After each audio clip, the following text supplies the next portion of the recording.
Hai, Shalom. Senang sekali untuk terus kita bisa berjumpa di dalam hadirat Tuhan bersama dengan Anda semua. Saya percaya bahwa Tuhan itu sungguh suka ketika ada orang-orang yang datang kepada Tuhan dengan rasa hati yang lapar dan haus akan Tuhan. Dan saya percaya berkatnya akan dicurahkan bagi kita. Amin. Untuk itu terus bersemangat untuk tinggal di dalam hadirat Tuhan. Menantikan Tuhan, menyembah, memuji Tuhan. Dan saya percaya Tuhan itu bertakhta di atas pujian umatnya. Ketika kita menyembah dengan hati yang tulus, maka Tuhan ada di situ. Kekuatan, pengharapan, bahkan mujizatnya juga ada di sana. Amin. Nah, untuk itu mari kita akan datang kepada Tuhan sekali lagi dengan rasa lapar dan haus kepada Tuhan. Kita nyanyikan satu pujian ini. Haleluya, haleluya. Bagaikan bejana siap dibentuk, demikian hidupku di tangan-Mu. Dengan urapan kuasa Roh-Mu, ku dibaharui selalu. Jadikan ku Allah dalam rumah-Mu. Inilah hidupku di tangan-Mu. Bentuklah seturut kehendak-Mu. Pakailah sesuai rencana-Mu.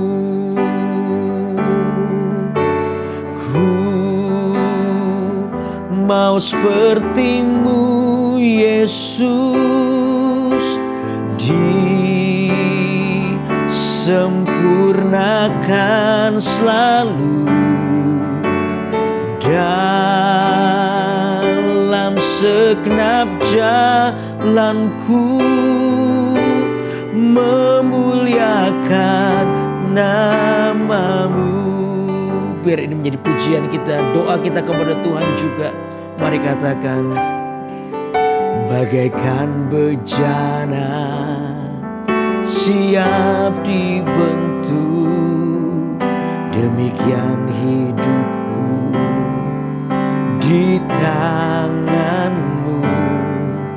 Dengan urapan kuasa Roh-Mu, ku dibaharui selalu. Jadikan ku Allah dalam rumah-Mu. Inilah hidupku di tangan-Mu. Bentuklah seturut kehendak-Mu. Pakailah sesuai rencana-Mu. Ku mau seperti-Mu Yesus,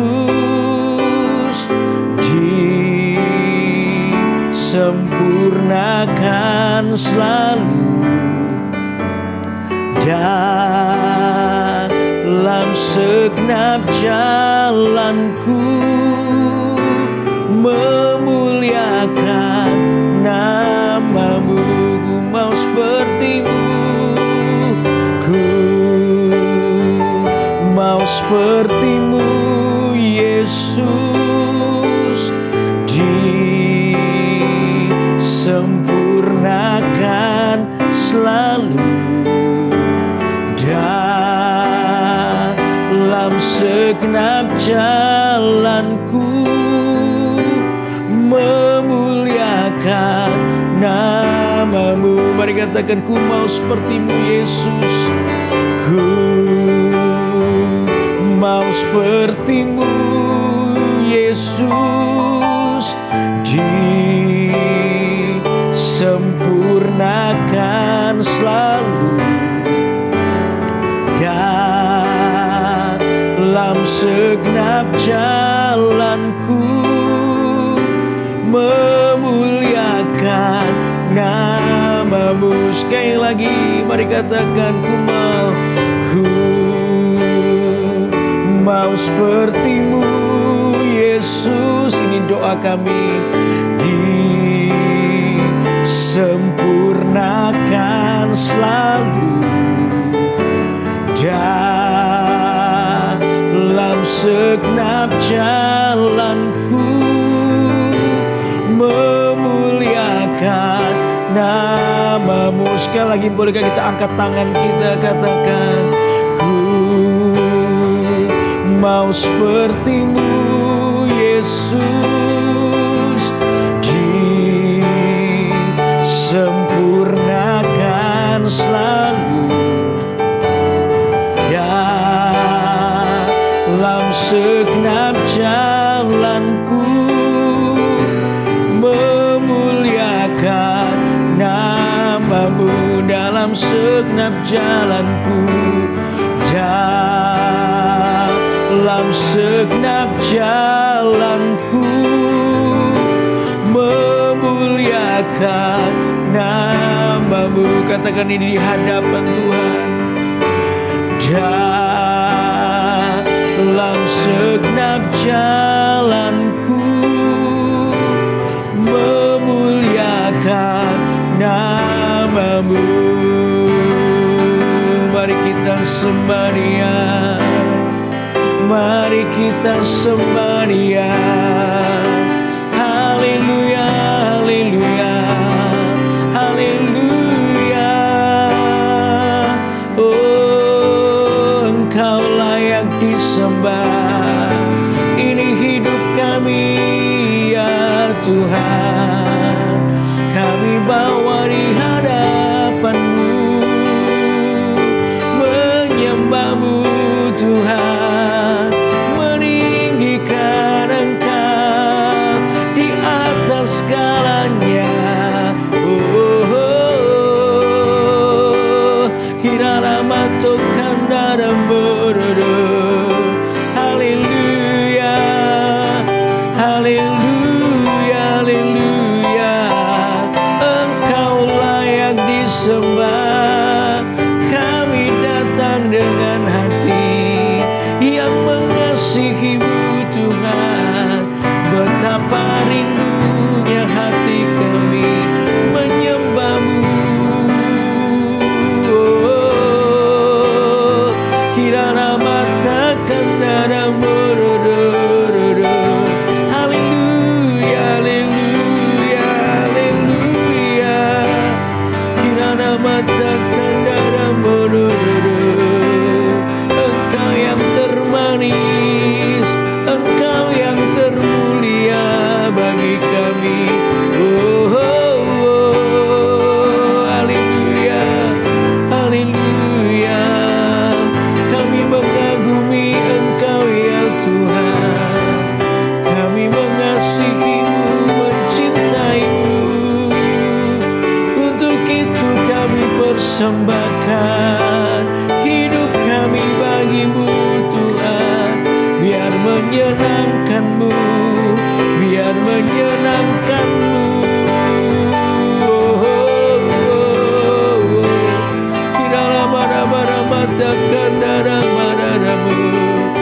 Haleluya, haleluya, haleluya. Tidaklah matakan orang borodo. Yesus Kaulah Tuhan, kami mengakui-Mu sebagai Tuhan dalam hidup kami. Sebab nama-Mu besar, Engkau layak disembah, layak dipuji. Oh, kirana nama takkan darama, kiramu tukkan daramu. Haleluya.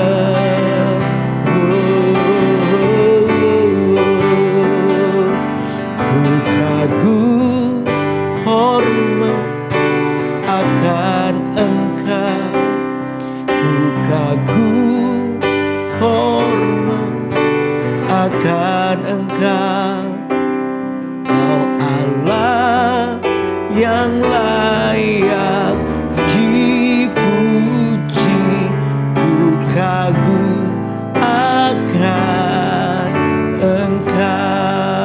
mari katakan. Ku kagum hormat akan Engkau. Ku kagum hormat akan Engkau. Kau Allah yang layak dipuji. Ku kagum akan Engkau. Sekali lagi. Ku kagum hormat akan Engkau. Dan ku kagum hormat akan Engkau. Kau Allah yang layak dipuji. Ku kagum akan Engkau. Kau Allah yang layak dipuji. Kau Allah yang layak dipuji. Ku kagum akan Engkau. Kau Allah yang layak dipuji. Ku kagum akan Engkau. Haleluya. Haleluya. Betapa kagumnya hati kami kepadamu. Pagi hari ini kami datang dengan rasa takjub kepada Tuhan. Kekaguman kami tidak boleh berubah. Bagaimana kami boleh melihat Engkau Allah yang besar di hidup kami. Bagaimana kasih-Mu yang selalu baru di hidup kami. Engkau Allah yang tidak pernah meninggalkan kami sedetik pun. Itu yang membuat kami kagum dengan Tuhan. Banyak kali kami meninggalkan Engkau karena dosa, karena keinginan-keinginan kedagingan kami sendiri. Tapi Engkau tetap setia ya Tuhan. Engkau tidak pernah menolak kami. Engkau selalu memberikan sebuah kesempatan yang baru di hidup kami. Oh betapa layak Engkau dikagumi karena pribadi-Mu ya Tuhan. Pagi hari ini kami bersyukur oleh karena setia-Mu di hidup kami. Terima kasih ya Tuhan. Biar kebaikan-Mu boleh kami rasakan secara sempurna. Dan di atas semua persoalan, di atas semua masalah yang kami hadapi, kami mau tetap kagum dengan Tuhan. Terima kasih ya Tuhan, biar kami mau sungguh-sungguh disempurnakan menjadi sama seperti Kristus. Biar Engkau menjadi pusat dari seluruh perhatian hidup kami.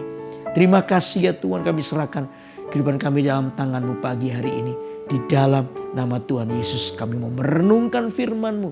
Biar firman menjadi arahan buat hidup kami. Di dalam nama Yesus yang siap mendengarkan firman Allah. Katakan sama-sama. Amin, amin, amin. Wow, saya percaya saudara, ini yang tidak boleh berubah di hati kita, di hidup kita. Apa itu? Kekaguman kita akan Tuhan. Kekaguman itu akan menggantikan semua bentuk kekhawatiran. Ketika Anda kagum dengan Tuhan, Anda sedang mengisi hidupmu dengan sebuah iman, keyakinan, pengharapan yang baru. Bahwa Tuhan tidak pernah meninggalkan kita. Masih ada mujizat yang berlaku di hidup kita. Amin. Sehingga kekaguman itu akan mendongkel keluar rasa takut, rasa putus asa, khawatir, kecewa. Itu akan diangkat keluar. Sehingga yang ada cuma satu ini. Apa itu? Ketenangan. Damai sejahtera. Makanya itu saudara, orang yang dekat dengan Tuhan, dengan kekaguman dengan Tuhan, kata Alkitab, hatinya akan tetap tenang. Hanya dekat Allah saja aku tenang. Amin, amin. Karena itu terus rindukan untuk berada dalam hadirat Tuhan. Itu yang akan membuat kita tetap kuat menghadapi apapun. Amin. Nah, untuk itu mari kita akan lanjutkan pembacaan Alkitab kita. Tapi sebelumnya, kalau saudara hari-hari ini berada dalam pergumulan, saya terus akan berdoa buat Anda. Saya percaya mujizat Tuhan masih terjadi sampai hari ini. Amin. Cepat masukkan permohonan doa Anda di live chat yang telah terbuka. Nanti di ujung dari acara Kurenungkan Firman pagi ini, saya akan berdoa buat Anda. Amin. Oke, mari kita lanjutkan pembacaan Alkitab kita. Sekarang sudah sampai di Matius pasal yang ke-5 ayat 31 sampai dengan yang ke-48. Saya akan bacakan buat saudara ya. Matius pasal 31 ayat 48. Telah difirmankan juga, siapa yang menceraikan istrinya harus memberi surat cerai kepadanya. Tetapi aku berkata kepadamu, setiap orang yang menceraikan istrinya kecuali karena zina, ia menjadikan istrinya berzina. Dan siapa yang kawin dengan perempuan yang diceraikan, ia berbuat zina. Kamu telah mendengar pula yang difirmankan kepada nenek moyang kita, jangan bersumpah palsu, melainkan peganglah sumpahmu di depan Tuhan. Tetapi aku berkata kepadamu, janganlah sekali-kali bersumpah, baik demi langit, karena langit adalah takhta Allah, maupun demi bumi, karena bumi adalah tumpuan kakinya, ataupun demi Yerusalem, karena Yerusalem adalah kota raja besar. Jangan juga engkau bersumpah demi kepalamu, karena engkau tidak berkuasa memutihkan atau menghitamkan selai rambut pun. Jika ya, hendaklah kamu katakan ya. Jika tidak, hendaklah kamu katakan tidak. Apa yang lebih daripada itu berasal dari si jahat. Kamu telah mendengar firman mata ganti mata dan gigi ganti gigi. Tetapi aku berkata kepadamu, janganlah kamu melawan orang yang berbuat jahat kepadamu. Melainkan siapapun yang menampar pipi kananmu, berilah juga kepadanya pipi kirimu. Dan kepada orang yang hendak mengadukan engkau karena mengingini bajumu, serahkanlah juga jubahmu. Dan siapapun yang memaksa engkau berjalan sejauh 1 mil, berjalan bersama dia sejauh 2 mil. Berilah kepada orang yang meminta kepadamu, dan janganlah menolak orang yang mau meminjam daripadamu. Kamu telah mendengar firman, kasihilah sesama manusia dan bencilah musuhmu. Tetapi aku berkata kepadamu, kasihilah musuhmu dan berdoalah bagi mereka yang menganiaya kamu. Karena dengan demikian kamu menjadi anak-anak Bapamu yang di surga, yang menerbitkan matahari bagi orang yang jahat dan orang yang baik, dan menurunkan hujan bagi orang yang benar dan orang yang tidak benar. Apabila kamu mengasihi orang yang mengasihi kamu, apakah upahmu? Bukankah pemungut cukai juga berbuat demikian? Dan apabila kamu hanya memberi salam kepada saudara-saudaramu saja, apakah lebihnya daripada perbuatan orang lain? Bukankah orang yang tidak mengenal Allah pun berbuat demikian? Karena itu haruslah kamu sempurna, sama seperti Bapamu yang di surga adalah sempurna. Nah saudara, apa yang Yesus katakan ini adalah merupakan sebuah penyempurnaan daripada Taurat Tuhan. Ada banyak perintah-perintah Taurat Tuhan yang telah terjadi dan dilakukan. Tetapi Yesus datang untuk membawa kesempurnaan dari Taurat itu. Makanya yang lalu saya beritahu bahwa Yesus datang bukan untuk meniadakan Taurat Tuhan, tapi untuk menggenapinya menjadi semakin sempurna. Sehingga kita hari ini mengerti bahwa waktu kita melakukan hukum Taurat yang telah ditulis oleh Musa itu bukan hanya karena sebuah perintah, tapi lebih kepada kasih yang mengalir di hati kita. Makanya kalau Anda baca semua ketika Yesus menyempurnakan Taurat-Taurat Tuhan yang telah tertulis itu, selalu sumbernya itu di hati. Seperti kemarin kita melihat dikatakan jangan berzina. Tapi Yesus berkata, kalau kamu memandang saja, kamu melihat saja dengan mata kita wanita lalu menginginkannya di dalam hati, kamu sudah berzina. Jadi Yesus ini memberitahukan bahwa kehidupan benar itu bukan hanya bentuk luar saja. Tapi kehidupan benar itu selalu dari dalam hatinya. Baru mengingini saja itu sudah salah. Karena itu saudara, bagaimana dikatakan ayat terakhir, karena itu haruslah kamu sempurna. Sama seperti Bapakmu yang di surga adalah sempurna. Pertanyaannya, apakah kita bisa sempurna? Jawabannya adalah bisa. Kenapa demikian? Karena Yesus mengatakannya. Karena itu saudara, penting buat kita untuk terus tinggal di hadirat Tuhan. Disinilah kekuatan hidup kita. Saya telah menemukan ada banyak orang yang telah mengalami perubahan. Dari orang-orang yang jahat, orang-orang yang bengis, orang-orang yang susah untuk mengampuni, tidak ada pengampunan bahkan. Tapi ketika mereka berada di hadirat Tuhan, hidup mereka dijamah Tuhan, mereka menyerahkan kehidupannya kepada Tuhan, tiba-tiba Tuhan ubahkan. Memang sekalipun tidak langsung sempurna, tetapi ada sebuah proses yang namanya proses perubahan itu terjadi. Dan saya percaya proses perubahan terjadi Tuhan lakukan dalam hidup Anda dan saya. Untuk apa? Menuju kepada sebuah kesempurnaan. Jadi jawabannya apakah kita bisa menjadi sempurna? Jawabannya adalah bisa. Selama kita adalah orang yang mau dibentuk Tuhan. Selama kita menjadi orang yang terus tinggal dalam hadirat Tuhan. Kekuatan hidup kita diperbarui oleh Tuhan. Maka saya percaya kesempurnaan itu akan datang dalam hidup kita. Amin. Karena itu topik daripada perenungan pagi hari ini adalah Yesus membawa kesempurnaan. Selama Yesus ada di hati Anda dan saya, maka saya percaya namanya kesempurnaan itu akan Tuhan lakukan dalam hidupmu dan hidupku.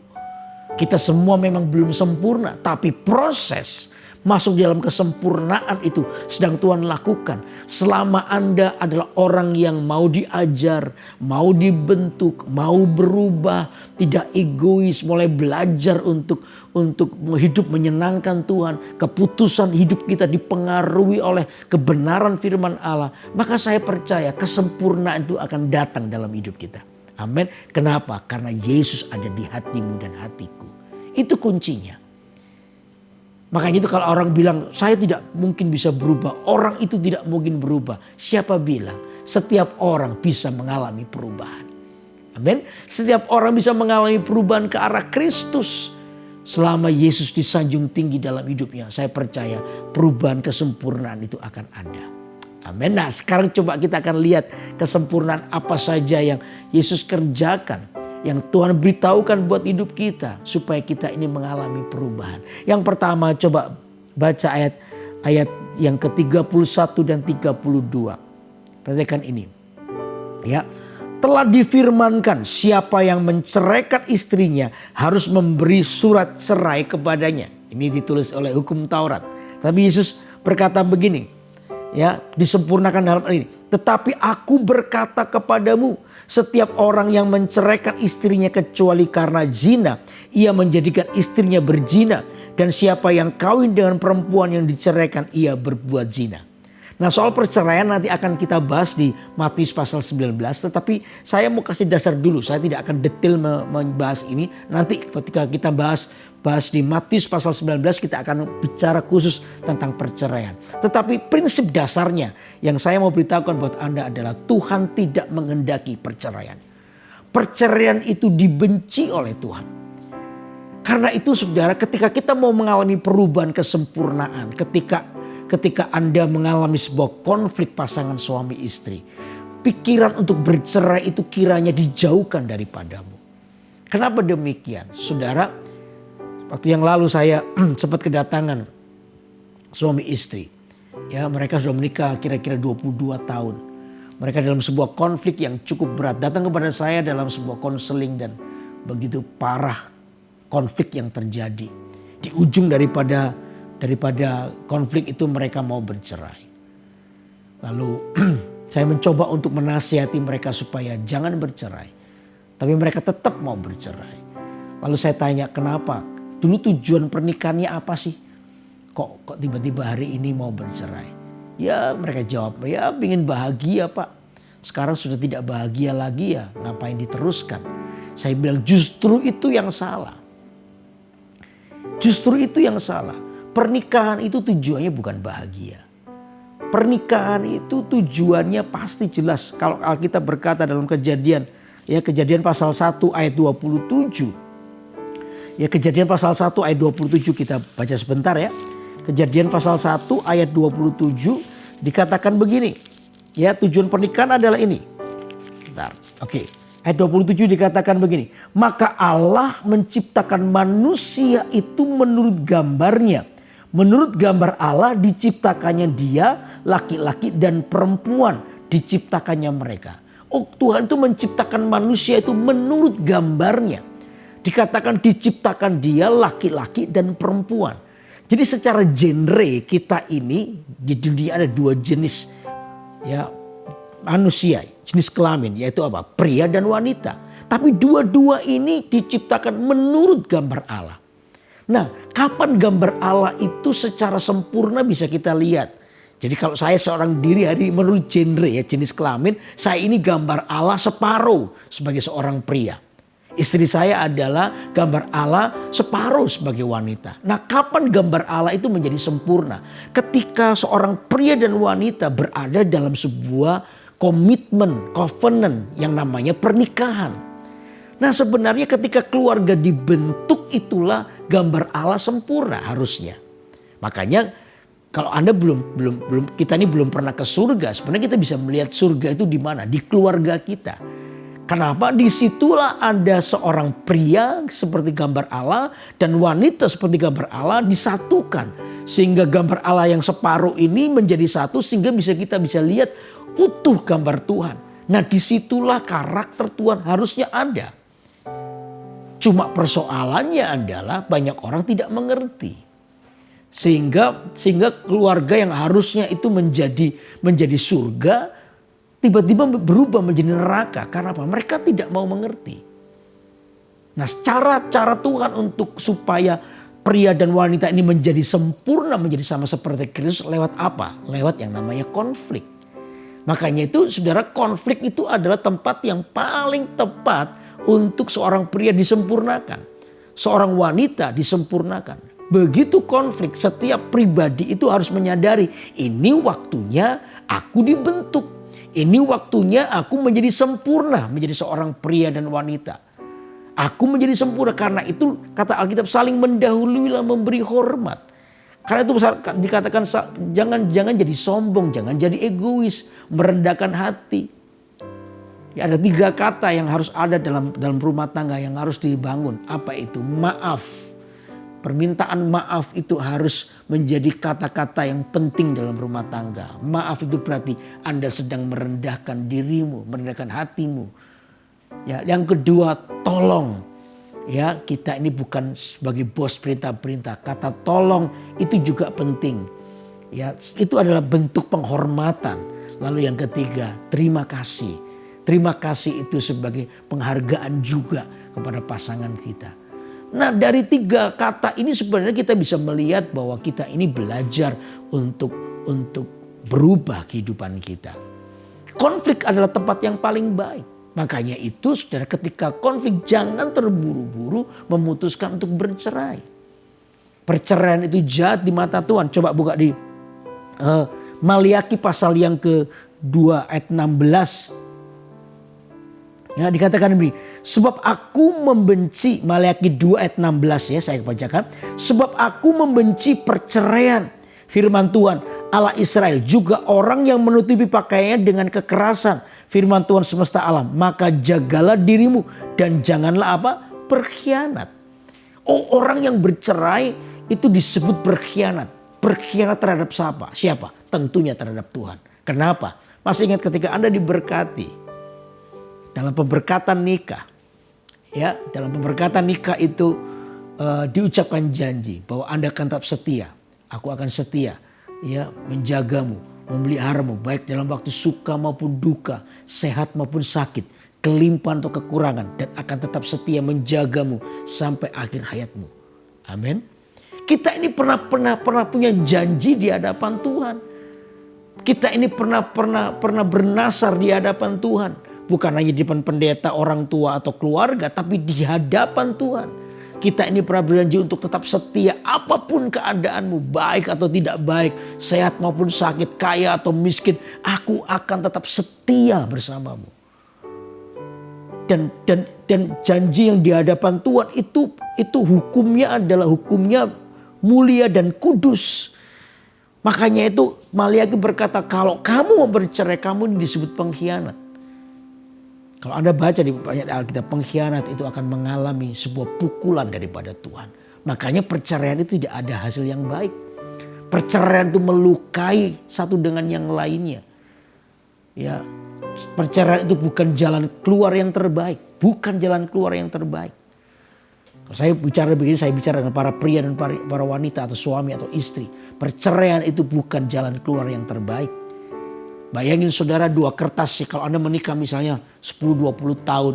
Kertas ada dua kertas itu melambang pribadi, pria dan wanita, suami atau istri. Ditempelkan jadi satu. Kata Alkitab kan kita bukan lagi waktu menikah, bukan lagi 2 tetapi satu. Satu daging ditempelkan begitu. Setelah 20 tahun kertas itu menempel. Ya, menempel dengan erat begitu selama 20 tahun. Begitu 20 tahun selesai, 2 kertas itu harus dipaksa untuk dipisahkan. Apa yang terjadi? pasti robek di sebelah sisi kanan kiri. Betul gak? Baik yang di kanan maupun yang di kiri pasti sobek. Luka di dalam. Perceraian itu menimbulkan luka. Baik bagi orang tua atau suami istri yang melakukannya ataupun bagi anak-anak. Tidak ada anak-anak yang happy karena orang tuanya bercerai. Tidak ada. Karena itu pikirkan betul-betul. Karena apalagi ini Tuhan menentang perceraian. Ya, Yesus berkata keras kepada orang-orang yang bercerai. Tidak boleh. Tuhan membenci perceraian. Amin. Karena itu perceraian itu melukai hati anak-anak. Melukai hati yang satu dengan yang lainnya. Sehingga orang yang bercerai akan mengalami sebuah kecacatan di dalam hati. Dalam hidupnya. Pak, bagaimana kalau saya sekarang sudah terlanjur bercerai? Justru itu saya mau bilang, kalau Anda sudah terlanjur bercerai dan Anda mungkin sudah menikah lagi atau apa. Ini waktunya untuk datang kepada Tuhan. Bangunlah hidupmu bersama dengan Tuhan. Biarkan Tuhan memulihkan keadaanmu. Amin. Situasi keadaanmu. Pak, apakah saya masih bisa diampuni? Saya mau bilang buat Anda masih bisa diampuni. Sekalipun perceraian tidak boleh buat main-main. Tapi Anda bisa diampuni. Saya percaya Tuhan itu mengasihimu. Saya menyampaikan ini juga bukan untuk menghakimi siapapun. Tapi memberitahukan kepada orang-orang yang hari ini mungkin di dalam konflik. Jauhkan daripada Anda pikiran untuk bercerai. Karena itu jahat di mata Tuhan. Tapi bagi orang-orang yang sudah terlanjur bercerai. Dan Anda mungkin sudah menikah lagi atau Anda belum menikah. Perbarui hidupmu di hadapan Tuhan. Mari datang kepada Tuhan. Saya percaya Tuhan itu pasti memelukmu. Dia memulihkan keadaanmu. Katakan amin. Amin. Amin. Itu yang pertama. Yang kedua apa coba? Ayat yang kedua, poin yang kedua, ayat 33 sekarang. Ayat 33 dikatakan begini. Kamu telah mendengar pula yang difirmankan kepada nenek moyang kita. Jangan bersumpah palsu, melainkan peganglah sumpahmu di depan Tuhan. Tetapi aku berkata kepadamu, janganlah sekali-sekali bersumpah. Baik demi langit karena langit adalah takhta Allah. Maupun demi bumi karena bumi adalah tumpuan kakinya. Ataupun demi Yerusalem karena Yerusalem adalah kota raja besar. Janganlah juga engkau bersumpah demi kepalamu karena engkau tidak berkuasa memutihkan atau menghitamkan selai rambutmu. Jika ya, hendaklah kamu katakan ya. Jika tidak, hendaklah kamu katakan tidak. Apa yang lebih daripada itu berasal dari apa? Si jahat. Kalau di dalam Taurat Tuhan dikatakan kamu telah mendengar pula yang difirmankan kepada nenek moyangmu, ayat 33 ya. Jangan bersumpah palsu, melainkan peganglah sumpahmu di depan Tuhan. Tapi Yesus menyempurnakan apa? Kalau iya katakan iya, tidak katakan tidak. Artinya gini, nggak perlu bersumpah, tapi Anda adalah orang yang betul-betul jujur. Kalau iya katakan iya di atas iya dan tidak di atas tidak. Yesus memberitahukan kepada kita, tidak perlu bersumpah. Tidak boleh bersumpah, jangan bersumpah. Lebih baik Anda hidup dengan jujur. Ini yang namanya kesempurnaan. Kalau di perjanjian lama dalam Taurat dikatakan kamu telah mendengar pula yang difirmankan kepada nenek moyang kita. Jangan bersumpah palsu. Tapi Yesus berkata kalau iya katakan iya. Gak usah sumpah. Jangan bersumpah. Tapi jujurlah. Itu jauh lebih baik saudara. Karena apa? Ketika kita berkata dusta ada banyak hal yang akan terjadi. Salah satunya dusta itu selalu menimbulkan pertengkaran. Perkataan tidak jujur itu selalu menimbulkan pertengkaran. Itu yang menjadi perhatian daripada Tuhan. Tuhan tidak mau terjadi perselisihan, konflik yang tidak perlu. Sehingga orang menjadi benci satu dengan yang lainnya, ingin membalas dendam. Akhirnya kejahatan itu muncul di hati kita. Karena apa? Kita gagal untuk meletakkan sebuah kejujuran di hidup kita. Makanya itu dalam Amsal pasal 6 ayat 19. Coba Amsal pasal 6 ayat 19 saya akan bacakan ya. Amsal pasal 6 ayat 19 dikatakan begini. Seorang saksi dusta yang menyembur-nyemburkan kebohongan dan yang menimbulkan apa? Pertengkaran saudara. Kebohongan atau saksi dusta itu menimbulkan pertengkaran. Konflik tadi saya bilang. Itu yang membuat orang menjadi iri, orang menjadi marah, orang menjadi kepahitan, orang menjadi ingin membalas dendam. Karena keadaan itu. Karena itu saudara, Alkitab mengingatkan kita, ya di atas ya dan tidak di atas tidak.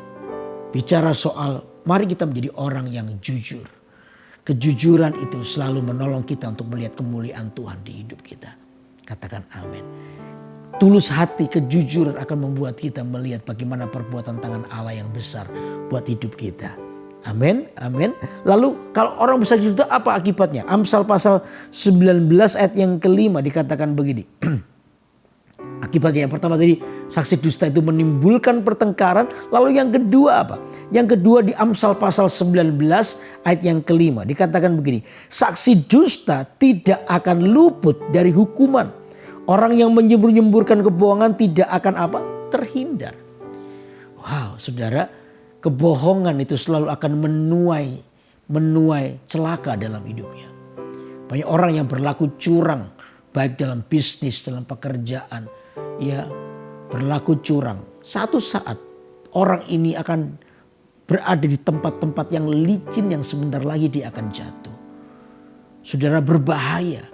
Alkitab jelas berkata bahwa saksi dusta atau kebohongan tidak akan luput daripada hukuman. Bukan berarti Tuhan itu jahat, tetapi karena kebohongan itulah kita itu menjadikan iblis itu bapa kita. Karena Alkitab berkata bahwa iblis itu adalah bapa pembohong. Orang-orang yang suka berlaku curang di dalam segala hal, ya demi keuntungan diri sendiri, sebenarnya hidupnya sedang diletakkan di tempat-tempat yang licin yang sebentar lagi akan jatuh. Karena itu bagi kita yang hari ini melihat kenapa ya orang itu berlaku curang, bisnisnya nggak benar tapi kok kayak diberkati. Saudara nggak perlu iri dengan orang-orang seperti itu. Kenapa? Karena orang-orang seperti itu sedang diletakkan di tempat-tempat yang licin, yang sebentar lagi mungkin dia akan jatuh. Jadi nggak perlu iri dengan kebohongan. Jangan ikut-ikutan berlaku curang gara-gara Anda takut kalah saingan. Berlakulah benar, berlakulah jujur, apa adanya. Memang seperti itu. Kalau memang mengambil keuntungan sebagai seorang pedagang ya harus mengambil keuntungan. Tapi keuntungan bukan keuntungan yang mencekik atau lain sebagainya lalu kita berlaku curang. Bukan, sewajarnya. Dan lihatlah Tuhan akan memberkati hidupmu. Kalau Anda mau hidup dalam kebenaran jangan takut. Takut tersaingi orang lain, kalah saingan, atau mungkin kalah dengan yang lainnya, atau takut diperlakukan tidak adil dan sebagainya. Jangan takut, sebab Tuhan yang menyertaimu adalah adil dan setia. Dia akan melihat justru saksi dusta, kebohongan, kecurangan itu tidak akan pernah luput dari hukum, kata Alkitab. Karena itu tetap berlakulah benar, amin. Jika ya katakan ya, tidak di atas tidak, amin. Karena itu yang membuat kita akan melihat kemuliaan Tuhan di hidup kita. Amin. Lalu yang ketiga apa sekarang? Yang ketiga adalah ayat 38 kita baca. Ayat 38 dikatakan, kamu telah mendengar firman mata ganti mata dan gigi ganti gigi. Tetapi aku berkata kepadamu, janganlah kamu melawan orang yang berbuat jahat kepadamu. Melainkan siapapun yang menampar pipi kananmu, berilah juga kepadanya pipi kirimu. Ya, ayat 43, ayat 41 ya. Oh, ayat 40. Dan kepada orang yang hendak mengadukan engkau karena engkau mengingini bajumu. Karena mengingini bajumu serahkanlah juga jubahmu. Dan siapapun yang memaksa engkau berjalan sejauh 1 mil, berjalan bersama dia sejauh 2 mil. Bila kepada orang yang meminta kepadamu dan janganlah menolak orang yang mau meminjam daripadamu. Kamu telah mendengar dikatakan firman, kasihlah sesama manusia dan bencilah musuhmu. Itu firmannya. Kamu telah mendengar firman, kasihilah sesamamu manusia dan bencilah musuhmu. Ini dari zaman Taurat. Tetapi Tuhan Yesus menyempurnakan. Dikatakan tetapi aku berkata kepadamu, kasihilah musuhmu dan berdoalah bagi mereka yang menganiaya kamu. Wow. Kesempurnaan Tuhan datang untuk hidup kita dari hati kita. Apa itu? Supaya kita mengasihi musuh kita. Kasihilah musuhmu.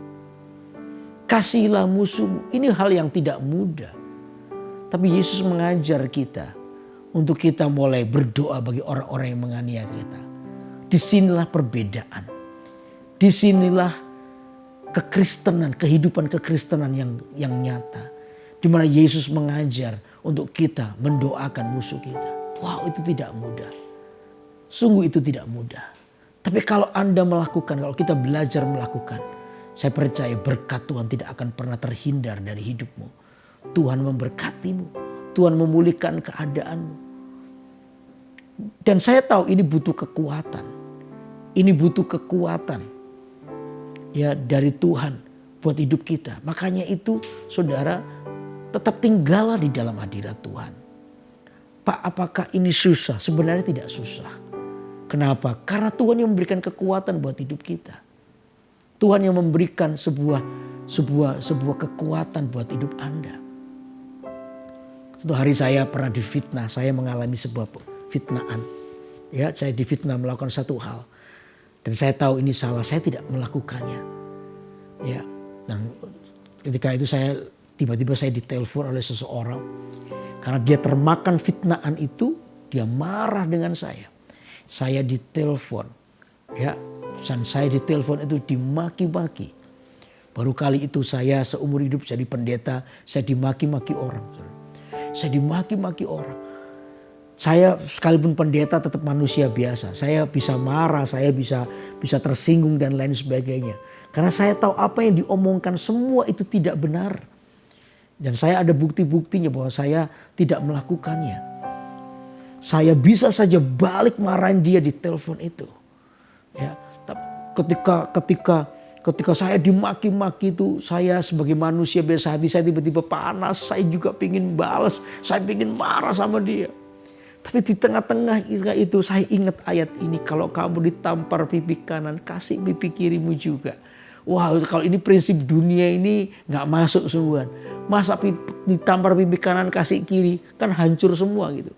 Ya, ini gak masuk. Tapi Yesus mengajarkan jangan membalas. Karena pembalas itu haknya Tuhan, kata Alkitab.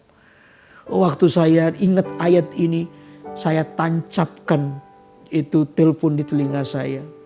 Saya kan bisa saja tutup langsung teleponnya atau banting teleponnya, kan terserah, itu kan telepon saya sendiri, rusak ya nanti berdoa beli lagi. Tapi saya gak lakukan itu. Saya tancapkan itu telepon di telinga saya, dia maki. Saya cuman bilang, iya Pak, saya minta maaf. Saya minta maaf. Iya Pak, itu tidak benar. Kalau itu menyakiti Bapak, saya minta maaf. Itu nggak benar Pak. Oh, dia maki-maki saya. Karena sikap saya agak tenang begitu, dia tiba-tiba juga reda juga. Ya, terima kasih masih membentak juga saudara ya. Akhirnya saya tutup. Saya masuk ke hadirat Tuhan, selesai itu saya berlutut di hadapan Tuhan. Ya, di hadirat Tuhan itu saya ngomong, saya mengadukan semua perkara keluh saya, kesah saya kepada Tuhan. Masakan ketika hak orang benar diinjak-injak, yang maha tinggi tetap diam. No, Tuhan tidak diam. Tuhan tidak akan pernah terdiam ketika ketidakadilan terjadi. Percayalah bahwa Tuhan itu tidak menutup matanya terhadap sebuah ketidakadilan yang terjadi pada umatnya. Karena itu jangan ikut bersalah. Kalau orang lain bersalah karena memfitnah, karena maki-maki dan sebagainya, Anda jangan terlibat dalam dosanya juga. Orang lain salah, jangan kita ikut salah. Akhirnya saya berlutut di situ, Tuhan, aku gak mau ikut salah. Tapi tolong kuatkan hati saya supaya saya ini bisa mengampuni. Tolong kuatkan hati saya untuk saya bisa sabar menghadapinya. Dan saya berkata kepada Tuhan, Tuhan Engkau tahu apa yang dikatakan semua tidak benar. Saya tidak melakukan itu. Saudara, di tengah-tengah tiba-tiba damai sejahtera itu mengalir di hati saya. Dan saya tenang. Saya tidak lagi mau memikirkan itu lagi. Tuhan angkat semuanya, diganti dengan sukacita. Ya, dan heranya di situ di tengah-tengah saya ngalami begitu, habis berdoa amin, tiba-tiba pintu rumah saya diketuk waktu itu dan saya buka. Ternyata ada orang yang kirimin makanan kesukaan saya. Saya itu kayak saya dihibur Tuhan begitu. Memang persoalannya belum selesai. Persoalan intinya belum selesai. Tapi lihat makanan kesukaan saya begitu, saya jadi terhibur. Saya tahu itu Tuhan kayak, udah tenang. Nih makan makanan enak kesukaanmu, tenang. Seperti begitu. Saya tenang, thank you Tuhan. Saya bisa makan dengan damai sejahtera. Tuhan tuh kayak penghibur. Lihat, Tuhan tuh suka menghibur sekalipun mungkin persoalan Anda belum selesai. Persoalan utamanya mungkin belum selesai. Tapi lihatlah, ada mujizat-mujizat seperti mujizat-mujizat kecil yang terjadi dalam hidupmu, yang Tuhan izinkan ada dalam hidupmu. Hanya untuk memberitahukan bahwa Tuhan itu ada di sebelahmu.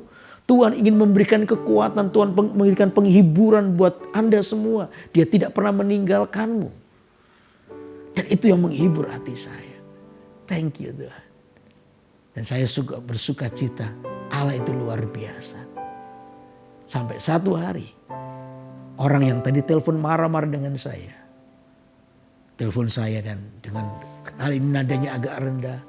Dia bilang, Pak Yudi, boleh gak saya ketemu dengan Pak Yudi? Saya bilang, ya boleh.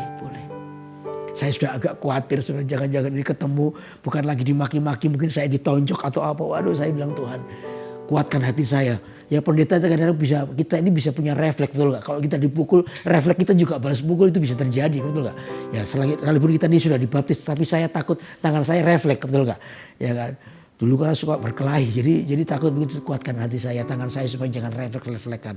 Ya, tapi ternyata enggak, saudara. Begitu ketemu, dia langsung salamin saya, tangan saya ditarik. Ini orang maaf ya, lebih tua dari saya, tangan saya dicium. Dia bilang, Pak, saya minta maaf. Saya baru tahu ternyata apa yang saya katakan itu semua salah, itu cuma fitnah. Saya telah maki-maki Bapak, waduh Pak, saya dimarahi Tuhan ya, saya minta maaf. Saya bilang, Pak, sedetik setelah ketika Bapak maki-maki saya sudah mengampuni. Saya sudah melakukan pengampunan, gak apa-apa Pak. Wah dia nangis, dia peluk saya.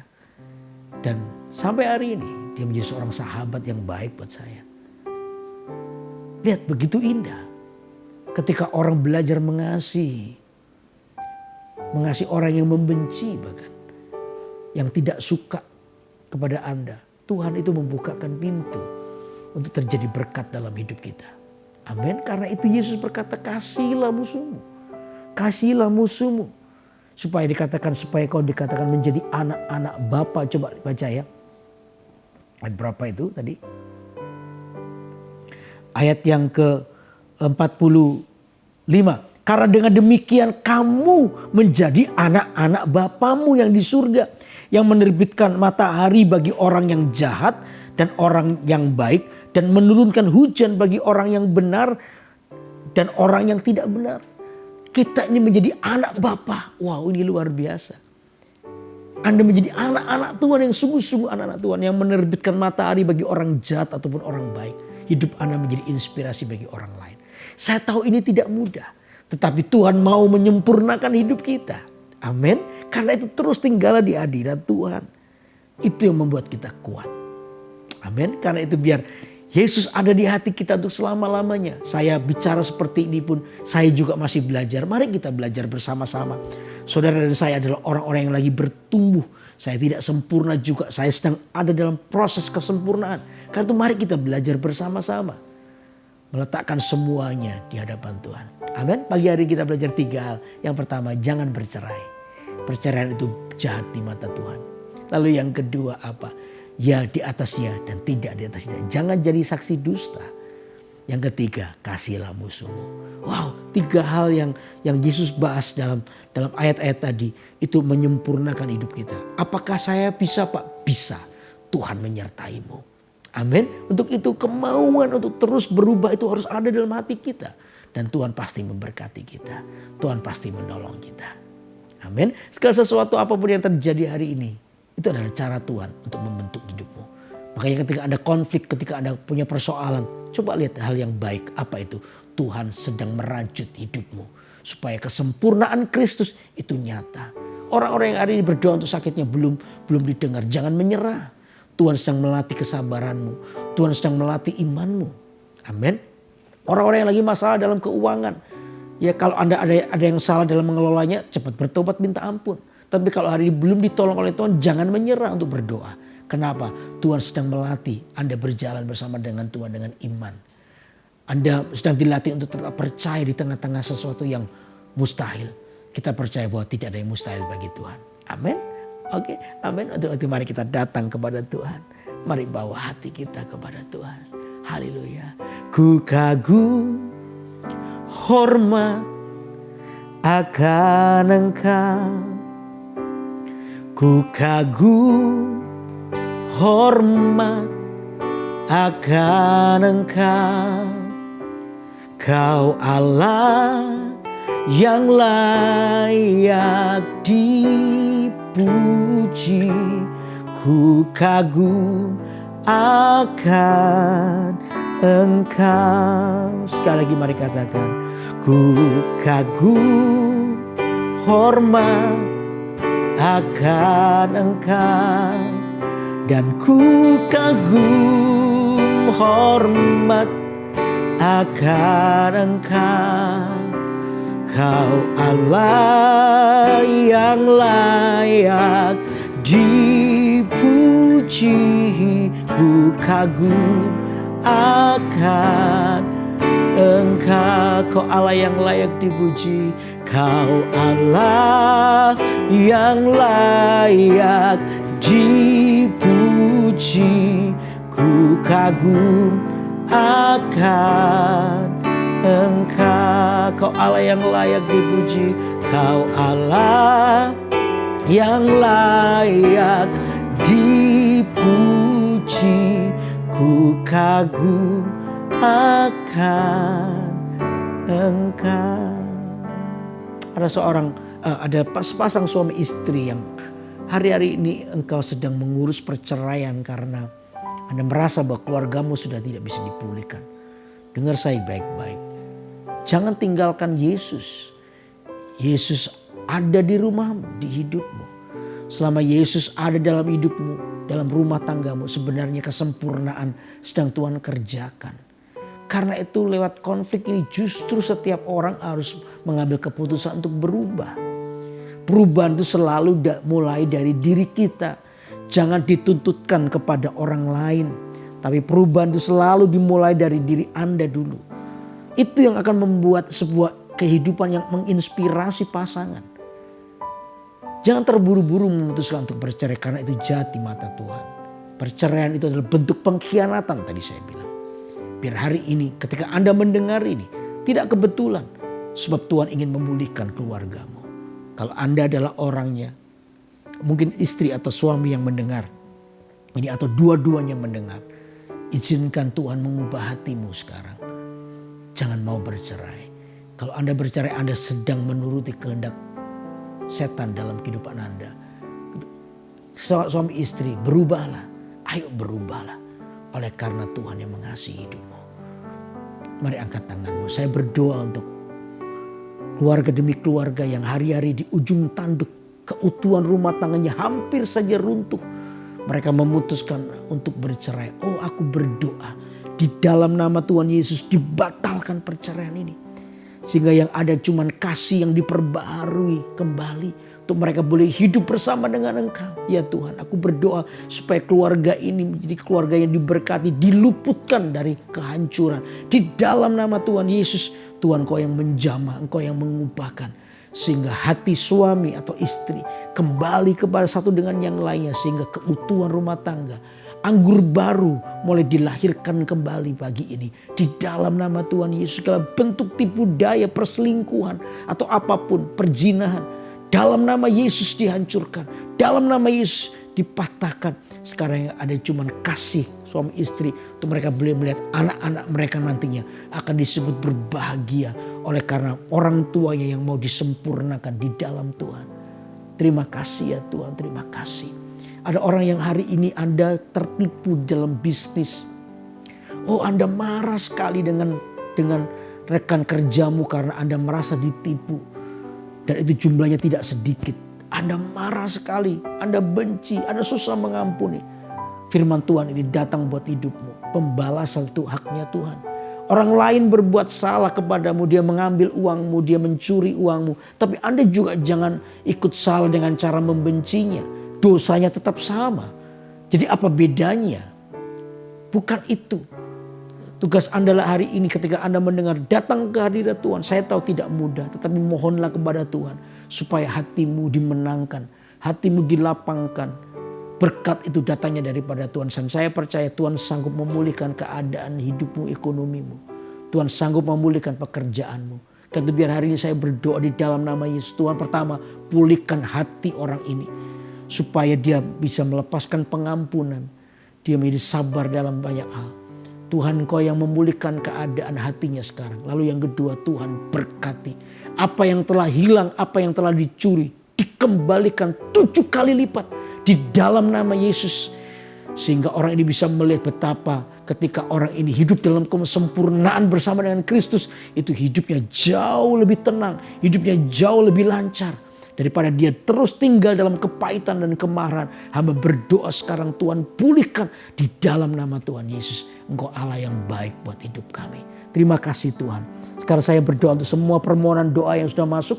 Di dalam nama Tuhan Yesus aku berdoa untuk orang-orang yang sakit COVID-19. Dalam nama Yesus aku berdoa sekali lagi. Tuhan sembuhkan dalam nama Yesus. Mata yang hampir kehilangan penglihatannya. Oh, aku berdoa dipulihkan.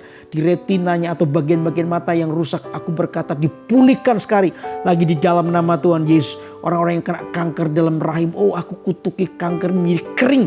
Dan rahim ini menjadi sembuh dan normal kembali. Di dalam nama Tuhan Yesus. Dalam nama Tuhan Yesus aku berdoa melepaskan kesembuhan bagi orang-orang yang sakit yang lainnya. Oh Tuhan, Engkau yang menjamah, Engkau yang memulihkan. Sakit penyakit hilang. Dalam nama Tuhan Yesus terima pemulihan daripada Allah. Dalam nama Yesus orang-orang yang kehilangan pekerjaan dan bisnisnya menjadi hancur. Aku berdoa Tuhan pulihkan pagi ini. Tuhan berkati mereka dengan berkat yang melimpah. Karena hati mereka adalah hati yang mau dibentuk menjadi sama seperti Kristus. Terima kasih ya Tuhan, Kau sungguh baik buat kami. Pagi ini saya merasakan hujan mujizat sedang terjadi di rumahmu, di hidupmu. Dan terimalah mujizat Allah membuat Anda menjadi orang-orang yang menang dengan cara Tuhan, bukan dengan caramu. Terima dengan iman di dalam nama Tuhan Yesus.